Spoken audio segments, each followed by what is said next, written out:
पृथ्वी एक ऐसा ग्रह जहाँ जीवन जन्म लेता है, फलता फूलता है और अंत में इसी में विलीन हो जाता है। पर भारतीय संस्कृति में यह केवल एक ग्रह नहीं, यह एक देवी है। हमारी आस्था, हमारी परंपरा और हमारे पुराणों में इसी धरती को भूदेवी कहा गया है। पृथ्वी की अधिष्ठात्री, जीवन की जननी और भगवान विष्णु की अर्धांगिनी भूदेवी केवल एक प्रतीक नहीं, बल्कि वह चेतना है जो प्रकृति के कण कण में विद्यमान है। खेतों की हरियाली से लेकर नदियों की धारा तक, पर्वतों की स्थिरता से लेकर जंगलों की विविधता तक, हर स्थान पर उनकी उपस्थिति महसूस की जा सकती है। आज के इस वीडियो में हम जानेंगे भूदेवी की उत्पत्ति, उनके स्वरूप, उनकी पौराणिक कथाएं, उनके प्रमुख मंदिर, उनकी पूजाएं और व्रत और आधुनिक समय में उनके संदेश का क्या स्थान है। तो आइए श्रद्धा और ज्ञान के इस संगम में उतरते हुए और भूदेवी की अलग कथा को समझते हैं एक नए दृष्टिकोण से। भूदेवी की कथा उतनी ही प्राचीन है जितनी यह सृष्टि। हिंदू शास्त्रों में भूदेवी को पृथ्वी की अधिष्ठात्री देवी कहा गया है। वह शक्ति जो सब कुछ शांत करती है परंतु सबको जीवन भी देती है। स्कंद पुराण और विष्णु पुराण में उल्लेख मिलता है कि जब सृष्टि का निर्माण हुआ तब पृथ्वी को धारण करने के लिए एक शक्ति की आवश्यकता थी। तभी प्रकट हुई भूदेवी। उनका वर्णन सुंदर, शांत और करुणामयी रूप में किया जाता है। उनका शरीर हरे रंग का माना जाता है जो जीवन और प्रकृति का प्रतीक है। हाथों में कमल, अंश और वर मुद्रा जो समृद्धि, संतुलन और आशीर्वाद का प्रतीक है। भूदेवी श्री विष्णु की पत्नी है और लक्ष्मी जी के उल्टी स्वरूप मानी जाती है। जहाँ लक्ष्मी जी ऐश्वर्य और धन की देवी है, वहीं भूदेवी वह भूमि है जहाँ वह ऐश्वर्य प्रतीत होता है। जब भगवान विष्णु ने वराह अवतार लिया और हिरण्याक्ष से पृथ्वी को बचाया, तब उन्होंने भूदेवी को गहराई से बाहर निकालकर अपनी गोद में स्थान लिया। भूदेवी का यह रूप हमें सिखाता है कि धैर्य, सहनशीलता और करुणा किसी भी जीवन की नींव होती है। भूदेवी का संबंध भगवान विष्णु से अत्यंत गहरा और आध्यात्मिक है। वह विष्णु जी की पत्नी मानी जाती है और कभी कभी लक्ष्मी जी की ही एक रूप के रूप में भी पूजा जाता है। पुराणों में वर्णित है कि विष्णु जी जब भी इस पृथ्वी पर अवतार लेते हैं तो भूदेवी उनका साथ निभाती है। जैसे राम के रूप में सीता, कृष्ण के रूप में रुक्मिणी। यह संबंध केवल पति पत्नी का नहीं बल्कि पालक और धारण करने वाली शक्ति का है। विष्णु जी साहस और रक्षण की देवता है तो भूदेवी वह भूमि है जिसे वे बचाते हैं। वराह अवतार में विष्णु जी ने जब पृथ्वी को रसातल से निकालकर पुनः संतुलित किया तो उसी रूप में उन्होंने भूदेवी को गोद में रखा, जो यह दर्शाता है कि पृथ्वी को बचाने के लिए ईश्वर स्वयं हस्तक्षेप करते हैं। यह संबंध हमें सिखाता है कि जब प्रकृति संकट में होती है, धर्म और करुणा दोनों को एक साथ आना पड़ता है।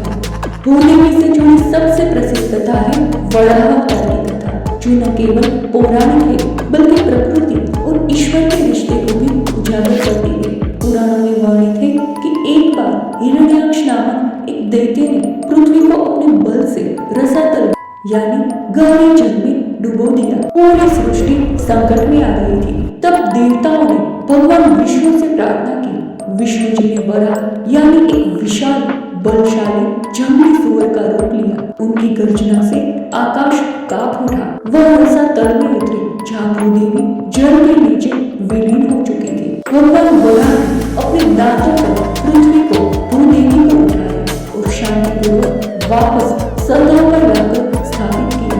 इस दृश्य को कई शास्त्रों में अत्यंत भावनात्मक और दिव्य बताया गया है। इस कथा में भूदेवी में निर्बल पात्र नहीं है बल्कि वह वे शक्ति है जिन्हें स्वयं भगवान ने बचाने का संकल्प लिया। उनका उद्धार हमें सिखाता है कि जब पृथ्वी पर संकट आता है तो स्वयं ईश्वर प्रकृति की रक्षा करते हैं। आज भी कई मंदिरों में वराह भगवान को भूदेवी के साथ पूजा जाता है, जैसे आंध्र प्रदेश का वराह लक्ष्मी नरसिंह मंदिर, जहाँ यह कथा जीवंत होती है। भूदेवी के मंदिर भारत के कई हिस्सों में स्थित है, जहाँ श्रद्धालु उन्हें पृथ्वी की देवी के रूप में पूजते हैं। सबसे प्रसिद्ध है श्री वराह लक्ष्मी नरसिंह मंदिर सिंहाचलम, जो आंध्र प्रदेश में स्थित है। यह भगवान नरसिंह के साथ साथ भूदेवी और लक्ष्मी जी की भी पूजा होती है। यह मंदिर वराह अवतार की पावन दूसरा है श्री वेंकटेश्वर मंदिर तिरुपति। भगवान वेंकटेश्वर को भूदेवी और श्रीदेवी दोनों पत्नियों के साथ पूजा जाता है। यहाँ भूदेवी की मूर्ति सौम्य, शांत और कमल पुष्प धारण किए हुए होती है। तीसरा है भूदेवी मंदिर तंजावुर, तमिलनाडु में। यह मंदिर पूरी तरह भूदेवी को समर्पित है, जहाँ उन्हें पृथ्वी माता के रूप में पूजा जाता है। यह स्थान विशेष रूप से अन्नदान और पर्यावरणीय अनुष्ठानों के लिए प्रसिद्ध है। इनके अलावा भारत के कई विष्णु मंदिरों में भूदेवी की मूर्ति भगवान के बाईं ओर होती है, जो यह दर्शाती है कि वह शक्ति और संतुलन की प्रतीक है। इन मंदिरों में जाकर न केवल आध्यात्मिक शांति मिलती है, बल्कि यह भी एहसास होता है कि प्रकृति स्वयं देवी है और उसकी पूजा हमारा कर्तव्य है।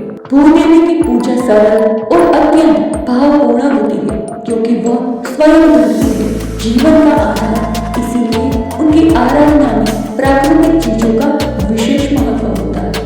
सबसे पहले भूदेवी की पूजा विधि के बारे में जानते हैं, जिसमें प्रातःकाल स्नान कर स्वच्छ वस्त्र धारण कर पीले या हरे रंग के वस्त्र भूदेवी को प्रिय माने जाते हैं। भूदेवी की मूर्ति या चित्र के सामने दीपक जलाए, उन्हें पुष्प, तुलसी दो और विशेष रूप से धान्य अर्पित करो, जैसे चावल, गेहूं, फल आदि।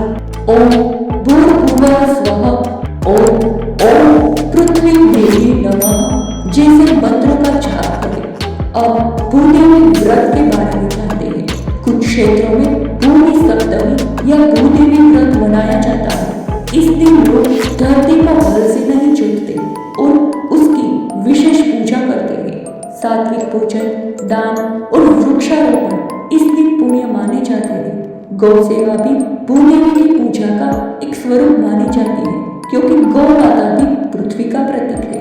भूदेवी की पूजा का अर्थ केवल पूजन तक सीमित नहीं, बल्कि धरती की रक्षा करना, उसे प्रदूषण से बचाना और उसका सम्मान करना ही सच्ची भक्ति है। पृथ्वी केवल एक देवी नहीं, बल्कि धरती का जीवन रूप है। वह शक्ति है जो हमें भोजन, जल, जीवन और शरण देती है। उनका हर रूप पर्यावरण से जुड़ा है। भूदेवी का हरा रंग प्रकृति और जीवन का प्रतीक है। कमल उनके हाथ में शीतलता और सौंदर्य का, उनका शांत चेहरा हमें धैर्य और सहनशीलता की याद दिलाता है। जब हम भूदेवी की पूजा करते हैं तो असल में हम धरती माँ से जुड़ते हैं, उनसे क्षमा मांगते हैं कि हमने उनका कितना दोहन किया। पर्यावरण की रक्षा करना ही आज की सबसे बड़ी पूजा है। वृक्ष लगाना भूदेवी को श्रृंगार अर्पित करना है। जल को बचाना उनका आंसू बचाना है। प्रदूषण से बचाना उनके शरीर की रक्षा करना है। शास्त्रों में लिखा है, यत्र भूमिः पूज्यते तत्र देवताः रमन्ते। जहाँ धरती की पूजा होती है, वह देवता स्वयं वास करते हैं। भूदेवी हमें याद दिलाती है कि हम केवल उपभोक्ता नहीं, बल्कि संरक्षक भी हैं। उनकी पूजा केवल कर्मकांड नहीं, बल्कि प्रकृति के प्रति श्रद्धा है।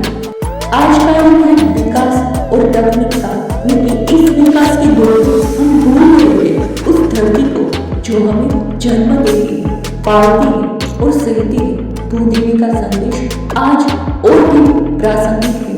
वह हमें याद दिलाती है कि धरती कोई संसाधन नहीं, बल्कि संवेदनशील चेतना है, एक माँ है। जब हम जंगल काटते हैं, हम भूदेवी की चूड़ियां तोड़ते हैं। जब हम नदियों को गंदा करते हैं, हम उनके आंचल को अपवित्र करते हैं। और जब हम जमीन को जहर से भरते हैं, हम उनकी सांसें छीनते हैं। भूदेवी हमें केवल पूजा की ही नहीं, बल्कि संवेदनशीलता की संस्कृति सिखाती है।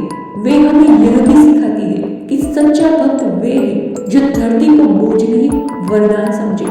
आज जब जलवायु परिवर्तन, ग्लोबल वार्मिंग और प्राकृतिक आपदाएं बढ़ रही है, तो हमें भूदेवी की शरण में आना होगा, न केवल आस्था से बल्कि कर्तव्य से।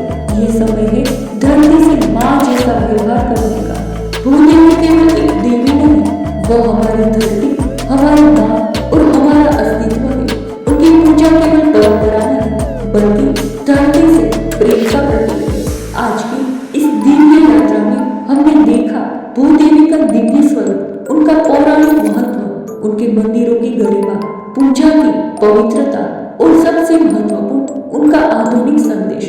अब यह हमारा धर्म है कि हम भूदेवी को केवल पूजे नहीं बल्कि उनके प्रति कर्तव्य निभाएं, प्रकृति की रक्षा करें, धरती पर संतुलन बनाए रखें और अगली पीढ़ियों को एक पवित्र हरी भरी पृथ्वी दे। चलते चलते एक छोटी सी प्रार्थना।